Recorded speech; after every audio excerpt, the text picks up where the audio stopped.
So.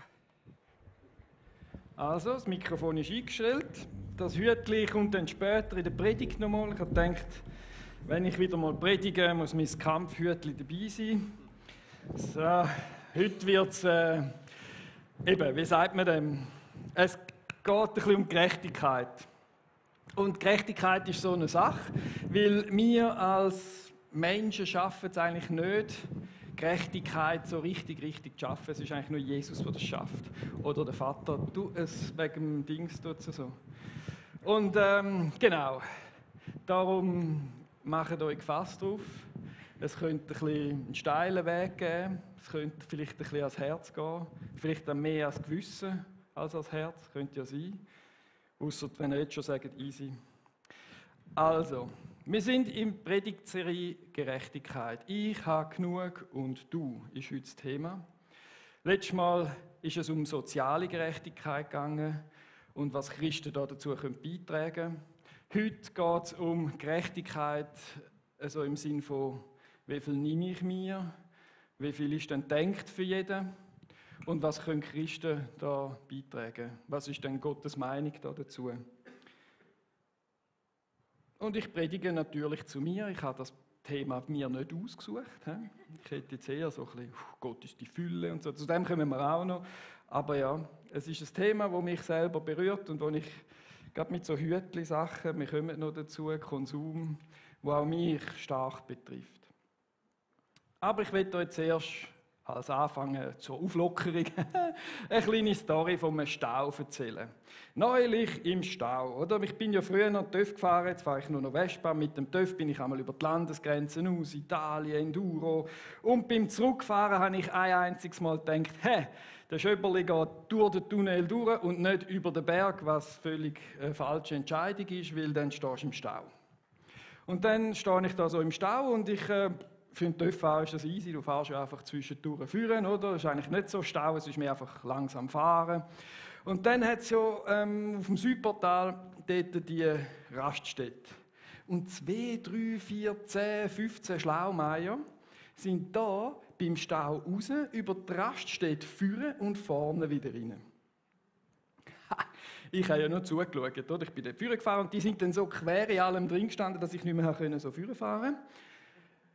Und dann haben das irgendwie die anderen Autofahrer, die ja schön brav gewartet haben, gemerkt, dass da ein nach dem anderen da vorne reindrückt. Es hat dann da Stau gegeben, dann ist das Hupen langsam losgegangen und die Unzufriedenheit und die Scheiben sind abgetrüllt worden. Und ich hocke dort auf meinem TÜV und denke, ja, jetzt Kino oder Theater vor meinem Ding. Oder?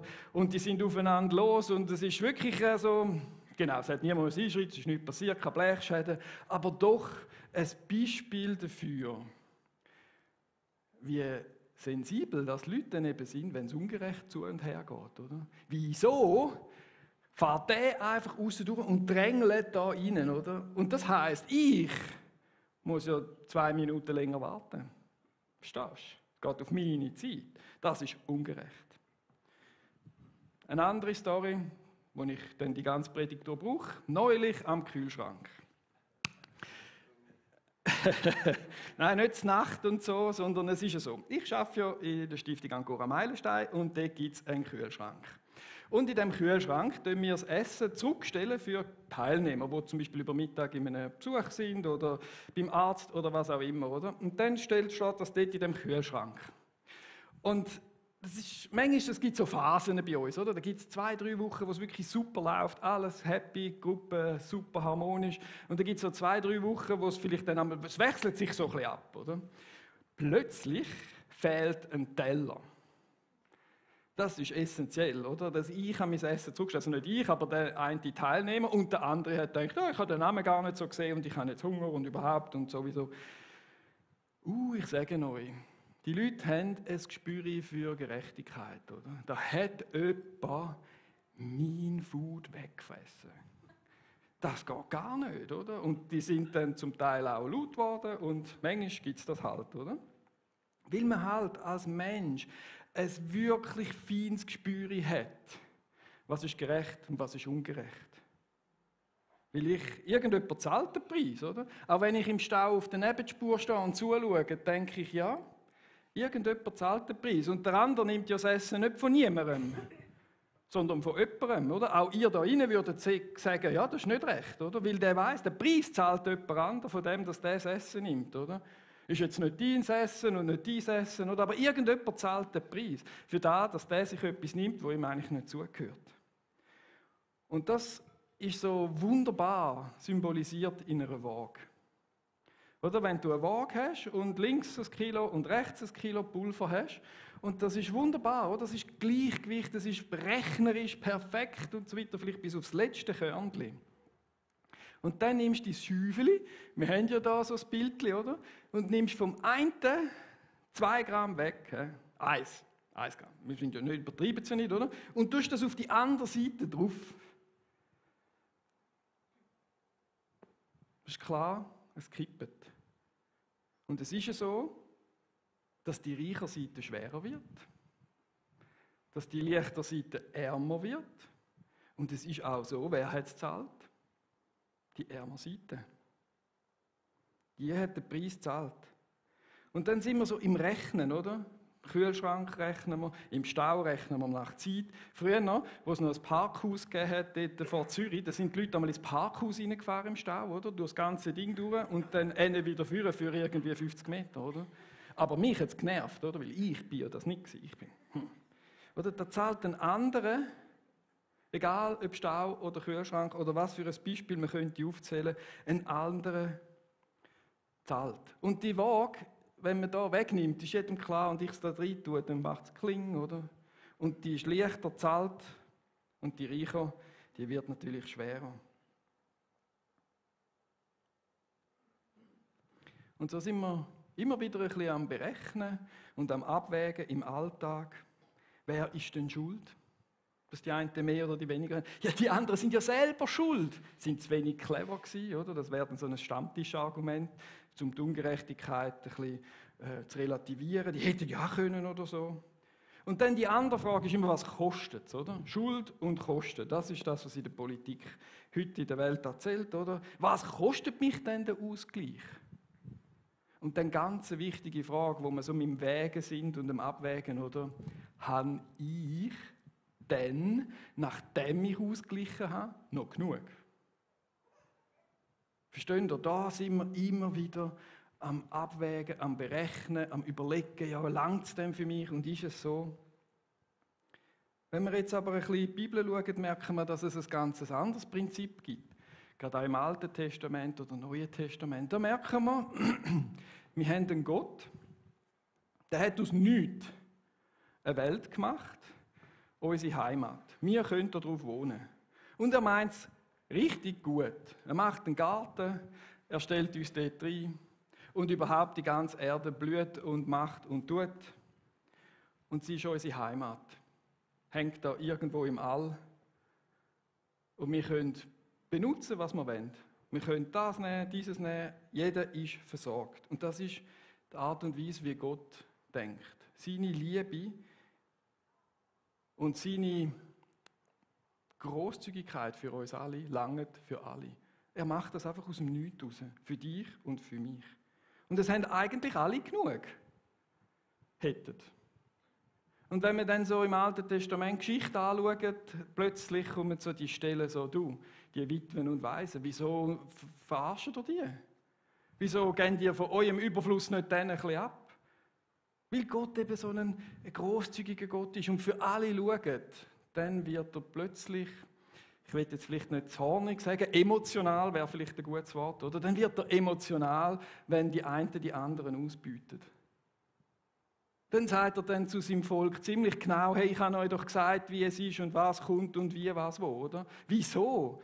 Dann ihr die Witwen und Waisen und alle die ausnützen und selber bereichert ihr euch. Dann merkt ihr in diesen Bibelstellen hinein, wird Gott emotional. Und er wird ziemlich klar, was er denn will. Und er verlangt das von seinem Volk.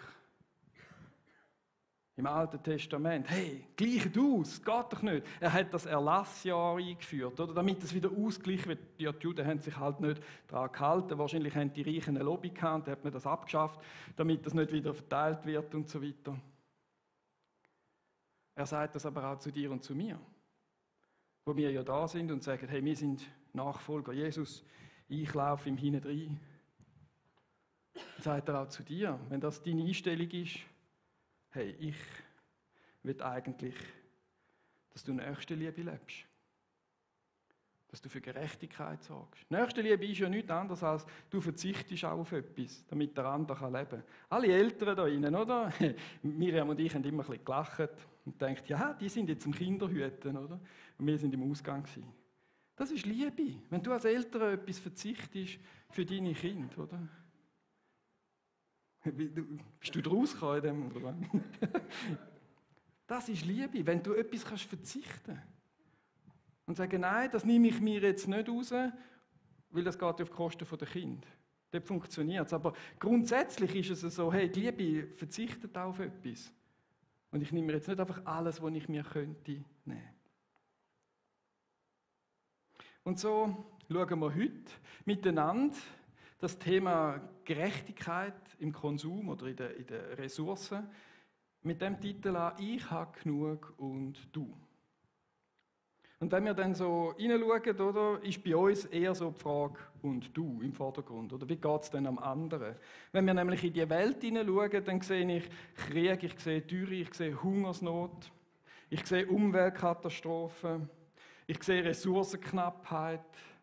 Und dann schaue ich Schweizer Fernsehen und ich sehe ein wunderschönes Zürich. Ich sehe Frieden. Ich wohne jetzt dann bald, noch nicht, aber bald 50 Jahre in der Schweiz, habe noch nie irgendwie mal fasten, weil ich zu wenig hätte. Ich habe mir fast immer alles kaufen, also ausser Miriam hat Nein gesagt oder so. Stimmt im Fall nicht. Also nur so halb. Gut.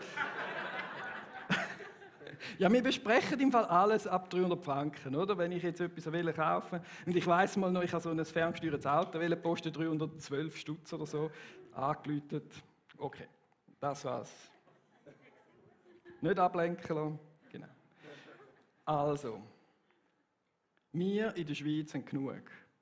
Versteht ihr? Es ist wie so eine Pyramide, so, oder? Und wir sind da. Zopost. Also 95%, ich habe eigentlich aufgeschrieben, 99% der Weltbevölkerung schafft es nicht, auf unser Niveau zu kommen.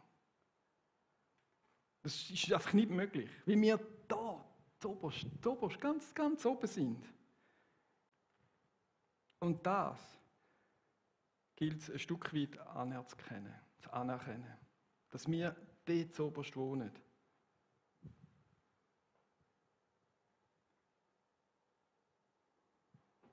Und so dementsprechend Ressourcen verbrauchen. Dementsprechend nehmen, was wir gerne hätten. Und wir können es uns ja leisten. Ich bin den Frühling 10, 15 Stunden geflogen. Auf ein Insel, das nennt sich Malediven, und es war ein Resort, wunderbar. Und dann habe ich so mit Einheimischen, also mir, ich weiß nicht, Malediven, da gibt es Unterschiede. Und wir hatten einen Private-Typ, der immer morgen so an den Tisch kam, gefragt hat, was wir so machen und so weiter. Und dann haben wir mit dem kommst du dann automatisch ins Gespräch und er hat gefragt, ja du, wie läuft es denn bei dir so? Und so wir bringen ja auch viel Geld daher, oder? Und so weiter. Und dann hat er ein bisschen erzählt und gesagt, ja, also alle 10 Tage kommt er einen Tag frei über, wo er auf eine Insel gekarrt wird, wo nur Einheimische hergekarrt werden, wo nichts Spezielles ist und er darf dann dort ein bisschen sein. Das sind seine Ferien und das ist sein Leben. Und dann merke ich, ja gut, wir reden jetzt nicht über soziale Gerechtigkeit, sondern Ressourcen und trotzdem ist das eine Linie, die man nicht einfach so ziehen kann, sondern wir müssen wie beides im Blick haben, ein Stück weit. Ich habe genug. Du hast genug, kann ich so da sagen. Und es geht bei uns schon lange nicht mehr ums Lebensnotwendige. Wenn ich schon gesagt habe, gehungert habe ich nicht. Es geht bei uns eben darum, ja, welche Flasche Wein soll ich denn jetzt noch in meinen Weinkeller? Ah, der ist ja schon voll. Oh, okay, oder? Und letzte habe ich mal gedacht, weißt du was, ich muss wieder mal T-Shirts haben. Ich habe wirklich keine mehr, die haben sogar schon Flecken und einfach, oder? Und dann im Zusammenhang mit dieser Predigt bin ich mal meine T-Shirts zählen. Wie viel ich denn so habe, oder? Und ich kann sagen und schreiben 21 T-Shirts, oder? Und 10 von diesen Polo-Dinger da.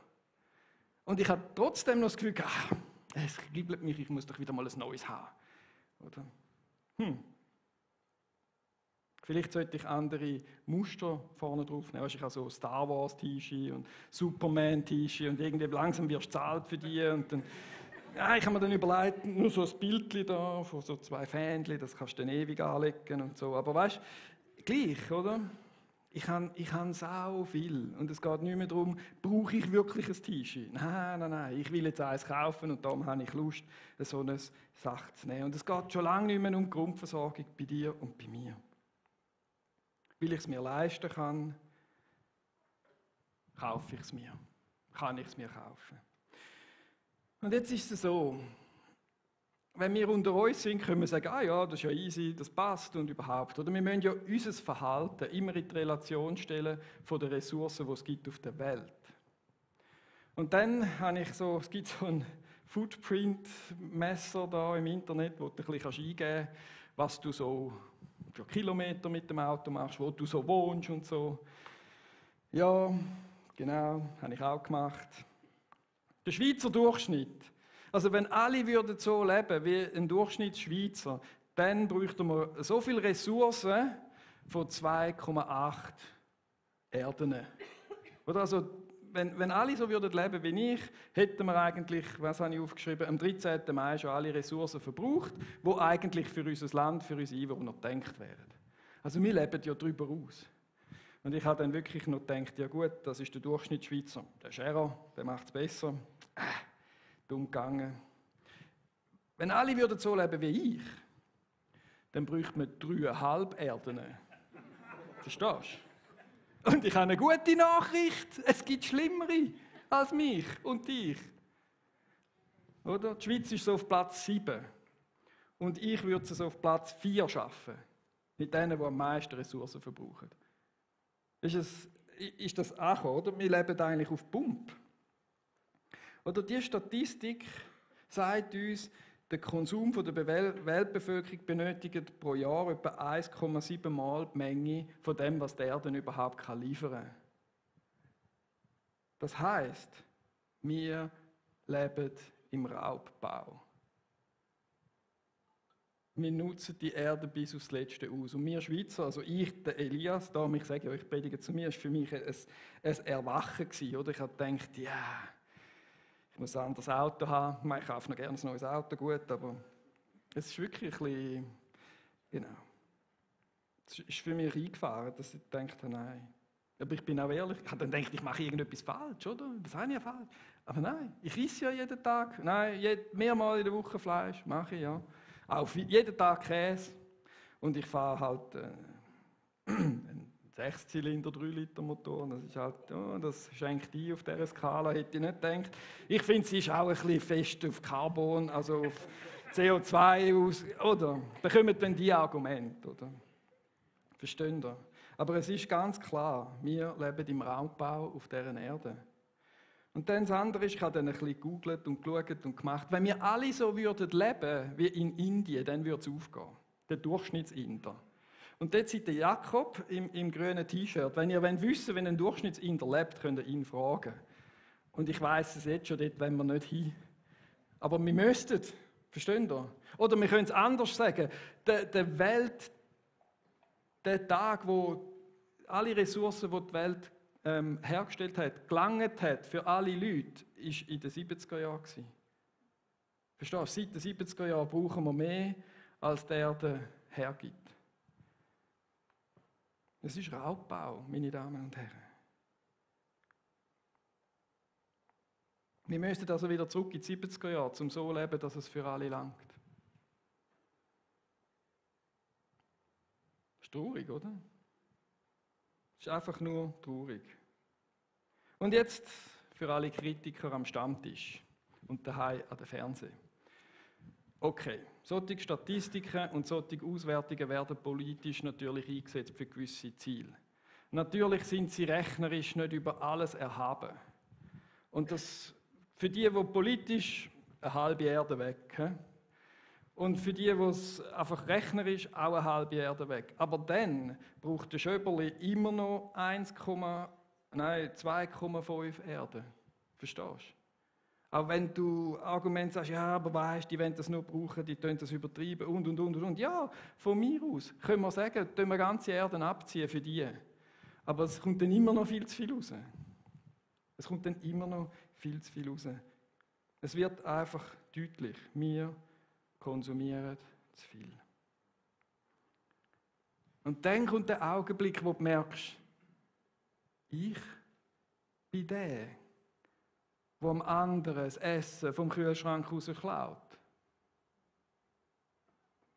Wir, Schweizer, sind die probieren überholen und vorne wieder reindrängeln. Wir sind die. Und der Preis zahlt wer? Die anderen, die hinten dran noch anstehen. Oder die dann das Essen sich zurückgestellt haben. Oder jetzt in dem Vergleich vom Beispiel am Anfang, wir sind es. Da geht es dir irgendwann wie Schuppen von den Augen. Das ist ungerecht.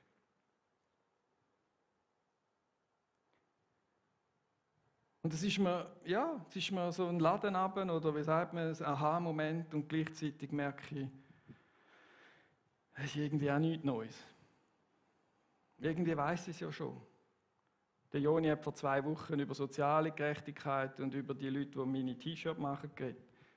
Und irgendwie weisst du es schon und hast vielleicht auch schon mal etwas gelesen und so. Und dann denkst du, ja, das System ist schuld. Da kann man sagen, ja, wir leben in einer systematischen Ungerechtigkeit. In einem System, das Ungerechtigkeit fördert. In einem System, das klar darauf auszielt, dass andere Verlierer sind und wir Gewinner sind. Und dann müsste natürlich die Wirtschaft. Das ist völlig klar. Ja. Und Politik müsste auch mal, oder? Und übrigens, die anderen konsumieren ja auch. Wie ich. Warum soll ich denn aufhören? Niemand. Ich wirf es ja niemandem vor. Ich tue ja noch ein bisschen Fakten erzählen, ein bisschen, was man so findet. Und ich finde das alles auch, oder? Und niemand will ja aktiv in einer Ungerechtigkeit fördern. Das will gar niemand. Und gleich leben wir in diesem System hinein. Aber auch niemand will verzichten für die armen anderen. Irgendwie. So wie Eltern nicht in den Ausgang gehen, damit Kinder jemanden daheim hat. Irgendwie ist es ja auch dort ein Stück weit. Aus Liebe meinen Lebensstil anpassen. Aus Liebe für, wer hat es wenig? In China haben sicher einen Haufen Leute zu wenig. Für die. Meinen Lebensstil anpassen. Oder Vietnamesen. Oder Inder. Hey, Inder. Oh, ich habe natürlich im Zusammenhang mit der Predigt der Doku geschaut. Über unsere Medikamente. Es ist einfach traurig. Es ist einfach traurig, es kommen dir Tränen. Wenn die dort dann einfach Fabriken über riesige Flächen für Generika. Und die meisten Medikamente kommen aus Indien. Und das ist von mir aus auch gut und recht, das schafft Arbeitsplätze. Aber wisst ihr, die haben keine Kläranlage. Das gibt es nicht, das geht alles in einen grossen Fluss, der ist etwa so gross wie der Rhein. Und hat ganz viele Städte an diesem Fluss, wie im Rhein auch.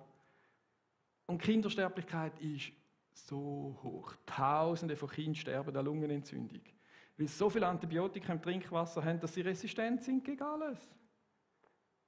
Und am Schluss von dieser Doku sagt er, vielleicht, wenn wir mit diesen Pharma-City nennen sie das, oder mega schön und so, vielleicht, wenn wir mit dem Pharma-City Krankheiten von heute bekämpfen und produzieren Krankheiten von morgen.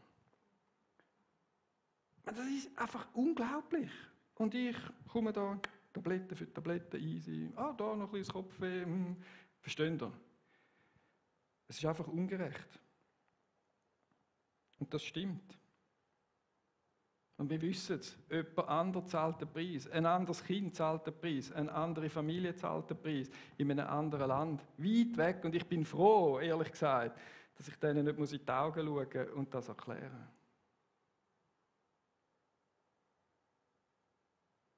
Ich hätte noch mal ein Beispiel. Darf ich? Mein Fischstäbli-Beispiel. Weißt du, woher deine Fischstäbli kommen? Hey, ich habe es gegoogelt. Die kommen von Afrika. Ja. Die EU zwingt die Länder in Afrika Verträge auf, dass sie fischen mit ihren grossen Schiffen, mit Fischfabriken. Die fangen dort alle Fisch vor der Küste von Marokko und machen Fischstäbli daraus.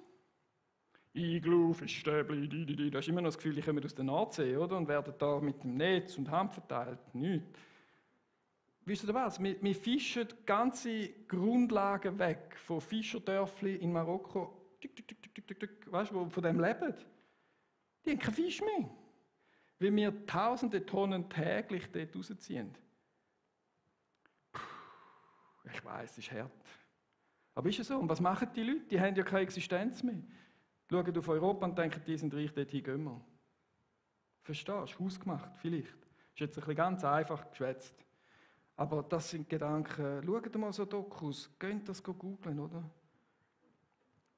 Und ehrlich gesagt muss ich sagen, es tut mir leid, dass ich euch jetzt ein schlechtes Gewissen gemacht habe. Das ist eine Predigt so ohne eine Bibelstelle fast. Die kommen noch. Oder? Ja, und das ist ein scheiß Gefühl, ich weiß.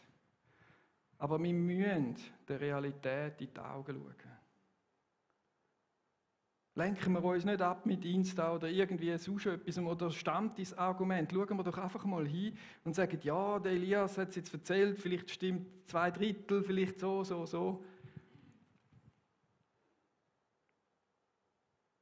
Und wisst ihr was? Wenn man genau her schaut, sich das ins Auge fasst, das ist der erste Schritt für Veränderung. Nicht Verdrängung. Und wisst ihr was? Ich arbeite ja mit Süchtigen. Mehr oder weniger. Und das sage ich fast jede Woche. Du musst her schauen. Und das annehmen, dass da ein Problem ist, dass du eine Sucht hast. Und dann erst kann man weitergehen. Oder dass ein anderes Problem da ist. Und dann erst kannst du weitergehen. Und ich kann euch sagen, wir sind süchtig. Wir sind konsumsüchtig. Und vielleicht müssen wir das einfach einmal anerkennen. Dass wenn es mir schlecht geht, kaufe ich noch ein Hütchen oder ein T-Shirt oder irgendetwas oder schaue mir Kisten ein und was könnte man denn noch und so weiter. Und so sage ich so, ja, natürlich tut es mir leid für das Gefühl, für das alles und Zeug und Sachen, aber hey, wenn wir her schauen, dann kann man, und die Worte erkennt, dann kann man sagen, ja gut, wir gehen eine neue Perspektive. Wir gehen einen neuen Weg. Wir nehmen etwas Neues, wo wir hinwollen, oder? Und jetzt kommt es, wir nehmen natürlich die Sicht von Gott. Wir sind in einer Kirche, schauen dort hin, was denn er gesagt hat, oder? Was denn er meint, wie man mit Ressourcen umgehen sollte.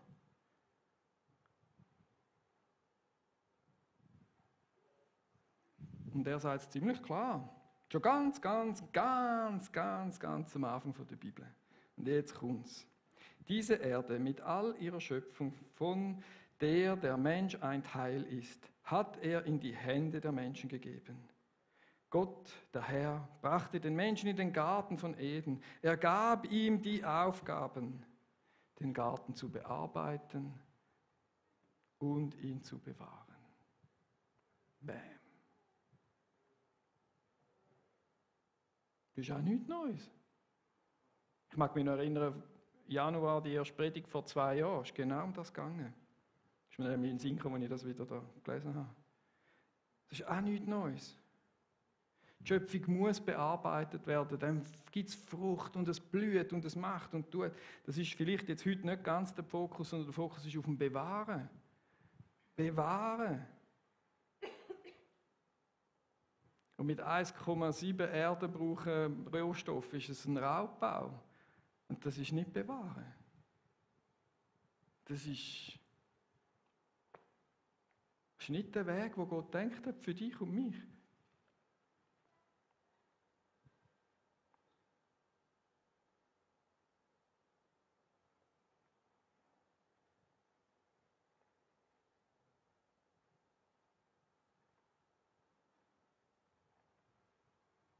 Darf ich nochmal ein Beispiel machen? Nicht? Gut. Meine Frau hat gesagt. Aber doch. Wir auf dieser Erde stellen 5000 Kilokalorien her pro Person. 5000 pro Person. So viel schaffen wir fruchtbar, oder? Wir bebauen, das machen wir gut. 5000 Kilokalorien, der Mensch braucht 2500. Das geht nicht auf. Warum? Amerika verbraucht pro Person 8000 Kilokalorien. Die bösen Amerikaner. Ist einfach das, wo ich die einzigen Zahlen dafür gefunden habe. Die Schweizer verbrauchen, aber dann, das sind 340 Millionen Leute. Für diese Leute gibt es dann halt weniger.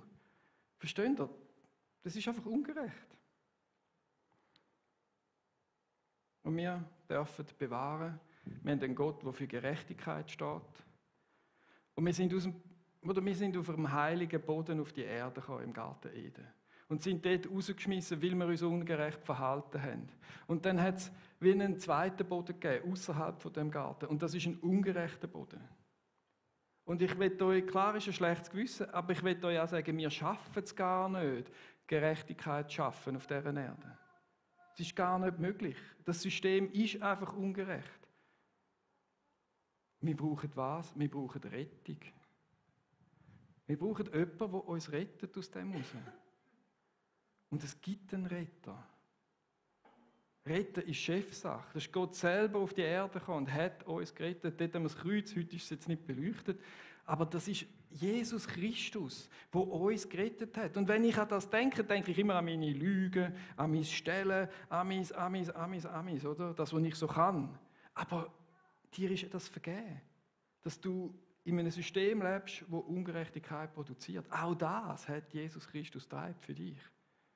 Versteht ihr? Das ist der Lösungsansatz. Da kommen wir raus. Da können wir sagen, jawohl, es ist einer gekommen und der hat mich gerettet.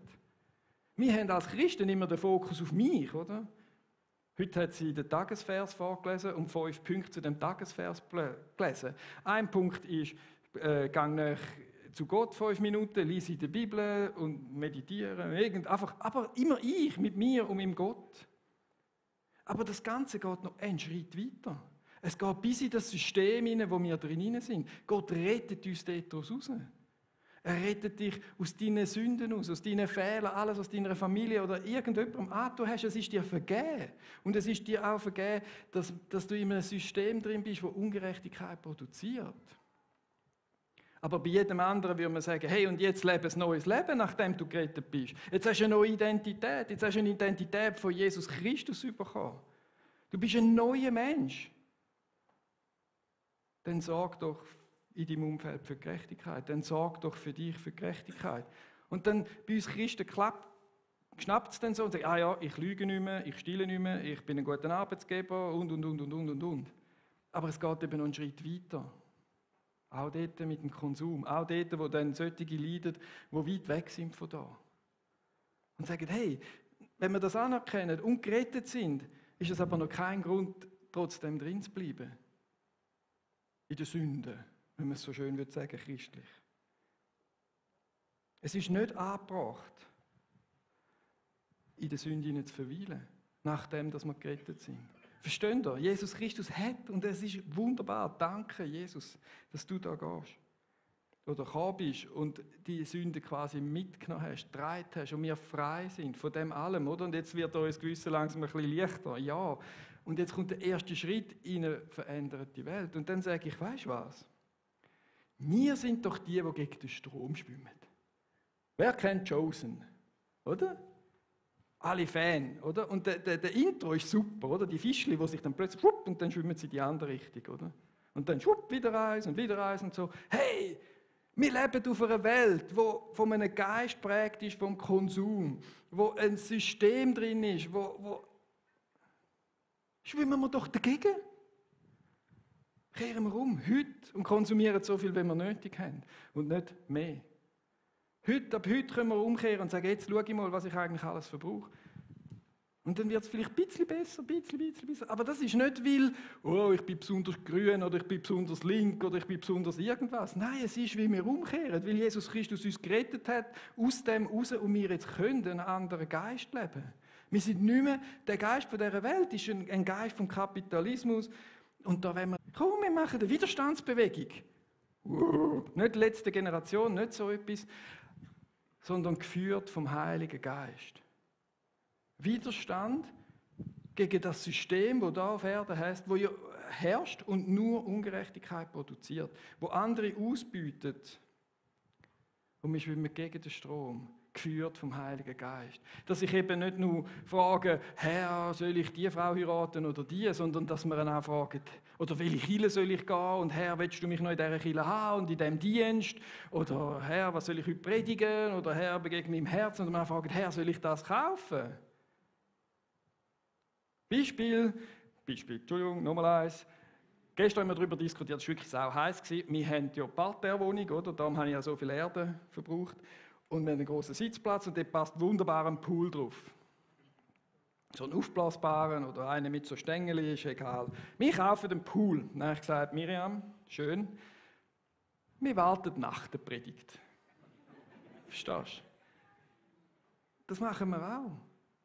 Wir schauen uns das auch an und fragen, hey, Heiliger Geist, was willst denn du? Er ist sicher nicht für einen Ressourcenklau. Er ist für Gerechtigkeit. Dass wir das Leben, den Alltag, das, was wir mit ihm oder das, was wir kaufen, mit ihm besprechen.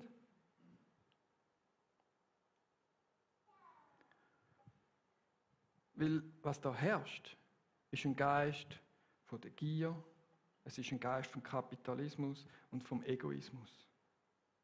Und wir haben doch gesagt, wir wollen Licht im Tal sein. Licht auf dieser Welt, auch in diesem Bereich, Licht werden.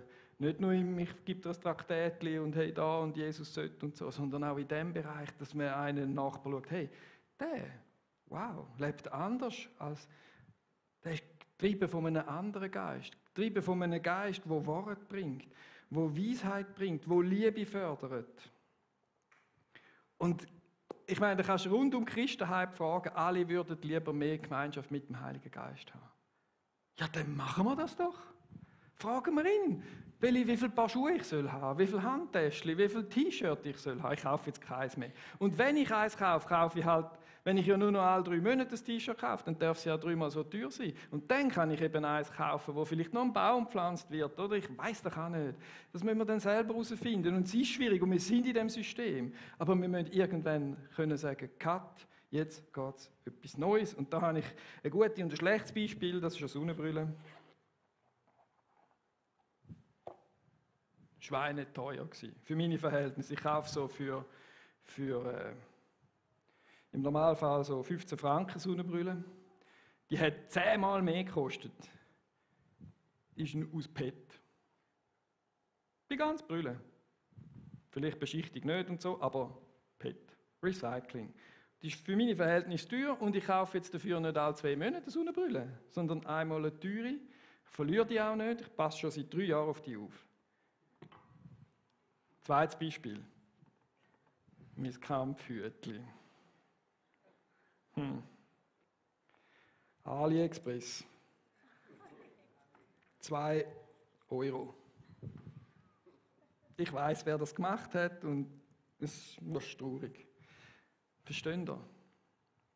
Anfangen umdenken, von heute weg, in die Revolution hineingehen, in den Widerstand hineingehen. Ich gehöre nicht mehr zu diesem System. Ich lasse mich nicht mehr verarschen. Ich fange jetzt an, genauer herzuschauen. Ich fange jetzt an, die Dokus auch in mein Herz hineinzulassen und nicht politisch irgendwie abwägen und so. Und ich könnte mir vorstellen, und ich glaube, du auch, dass wenn wir näher bei Jesus leben, näher mit ihm unterwegs sind, uns beraten lassen von dem Heiligen Geist, dass unser Fußabdruck vielleicht auch könnte kleiner werden. Dass nicht nur Weisheit zunimmt und, sondern unser Fußabdruck vielleicht kleiner. Ja, es wird so sein. Es wird so sein und so will ich jeden von euch ermutigen, näher zu dem Heiligen Geist kommen und mit ihm zu besprechen, ob ich etwas kaufen soll, wo ich es kaufen soll und was wir kaufen. Und wie viel vielleicht noch. Und dann kommt die grosse Frage, die mir ins Herz kam, die ich am Anfang auch schon angetönt habe. Ja, dann komme ich ja vielleicht zu kurz. Und darauf antworten wir im Glauben und sagen, wer ist mein Versorger? Das war keine rhetorische Frage. Wer ist mein Versorger? Wer ist dein Versorger? Okay, wer ist dein Versorger? Ah, doch noch jemand. Danke, Etienne. Ihn habe ich extra eingeladen, um heute da zu sein. Also, wer ist unser Versorger? Jesus. Genau. Ist er knausrig? Nein. Ist er knausrig? Nein. Also kommen wir nicht zu kurz, wenn wir auf ihn hören und er uns beraten kann bei unserem, vielleicht modisch nicht unbedingt, aber vielleicht was wir kaufen und wie wir es kaufen. Und dann kaufen wir vielleicht nicht, vielleicht kaufen wir dann Occasion oder wir kaufen etwas, wo wir auf die Nachhaltigkeit geschaut haben. Und ich sage euch, Jesus ist unser Versorger. Ich bringe Leben und das im Überfluss. Johannes 10,10. Das ist der Bibelvers, der zweite. Und das ist der, den wir mit heimnehmen. Wenn wir in Widerstand gehen, können wir wissen, er wird uns versorgen. Er wird dir zeigen, er wird dir das Schnäppchen zeigen, das genau in dein Budget hineinpasst. Er wird dir vielleicht sogar ein Kuvert mit Geld rein tun, wenn es dir nicht lange so einen Lebensstil zu leben. Aber das ist das, was ich daran habe. Ich will nicht mehr dem Geist von dieser Welt nachfolgen. Das will ich nicht mehr. Ich will mich nicht mehr von Konsum und Kapitalismus und Egoismus und ich muss noch ein bisschen mehr haben, noch ein bisschen größer. Von dem will ich mich loslösen. Und ich glaube, wir brauchen auch gewisse Befreiung im Christentum von dem Geist, der herrscht, der jetzt erst langsam, durch das wirklich vielleicht, eben, man könnte jetzt das noch auf Klima und Zeug und Sachen, oder? Aber wo es jetzt langsam ernst wird und wo man sieht, es ist Ungerechtigkeit da, es geht nicht mehr. Wenn man in dem Augenblick sagt, so, jetzt kehren wir aber um. Ich will frei, ich will nichts mehr mit dem Geist zu tun haben, der mich so in die Irre führt. Und das ist ein Geist, dass wir nicht nur innen verändert werden, sondern auch im Äußeren, dass es nach außen dringt. Und vielleicht ist dann ein Waldspaziergang mit dem Heiligen Geist viel erholsamer als ein Städtetrip in Paris. Mit dem Flüger. Eventuell. Man könnte es ja mal ausprobieren. Und so will ich auch fürs Gebet zum Schluss noch sagen. Wenn du sagst, hey, weißt du was, es ist mir eingefahren, wenn du ein schlechtes Gewissen hast und sagst, hey, ich muss mit Gott reden, über gerade das Thema, dann ist das Gebet offen.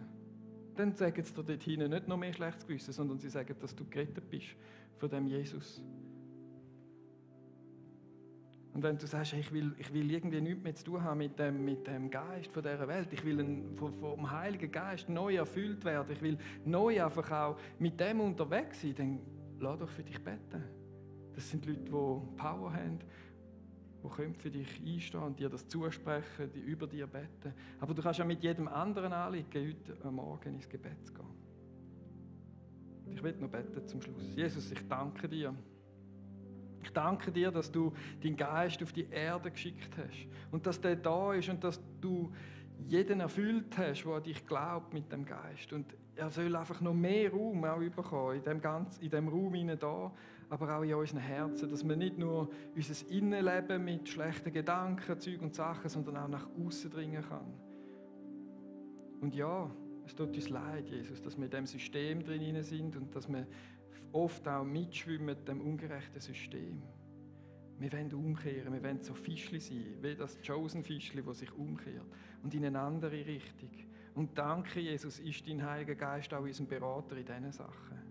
Und macht er das gern und macht das mit viel Liebe und Feingefühl. Und so will ich gerade für mich bitten, aber auch für alle. Zeig uns den Weg. Hilf uns, unseren Fußabdruck mit dir zu besprechen.